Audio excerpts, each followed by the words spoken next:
Nak tak saya bantu tuan-puan untuk kita dapatkan 1 gram, 10 gram, 100 gram sehinggalah kita semua capai 1 kilogram emas yang pertama. Caranya mudah, mula buat simpanan emas ni melalui akaun Masjid Public Gold. Untuk dapatkan 1 gram boleh terus mula simpan emas 1 gram ataupun boleh saja konsisten simpan emas ni serendah RM100 yang pertama sehinggalah cukup 1 gram emas yang pertama. Nak dapatkan 10 gram emas yang pertama boleh saja konsisten simpan emas ni 1 gram setiap bulan. Cukup saja 10 bulan kita dah capai 10 gram emas yang pertama. Nak capai 100 gram takkan kita nak simpan emas ni 1 gram satu hari kan? Jadi kita boleh saja konsisten simpan emas ni 1 gram 1 bulan. Cukup saja 9 tahun kita dah capai 108 gram emas.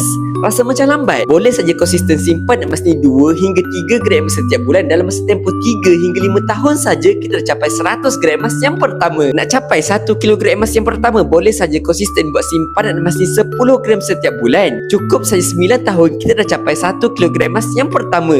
Ataupun boleh saja alihkan sebahagian kekayaan kita kepada gram-gram emas. Nampak kan macam mana kita nak capai 1 gram, 10 gram, 100 gram sehinggalah kita semua capai 1 kilogram emas yang pertama. Jadi untuk tuan-puan yang belum lagi mula buat simpanan dalam bentuk emas, sini saya nak ajar macam mana cara yang mudah dan murah untuk kita semua mula buat simpanan dalam bentuk emas. Boleh klik saja link di bio saya untuk saya bantu. So, dapat satu, cek komen, jangan lupa follow.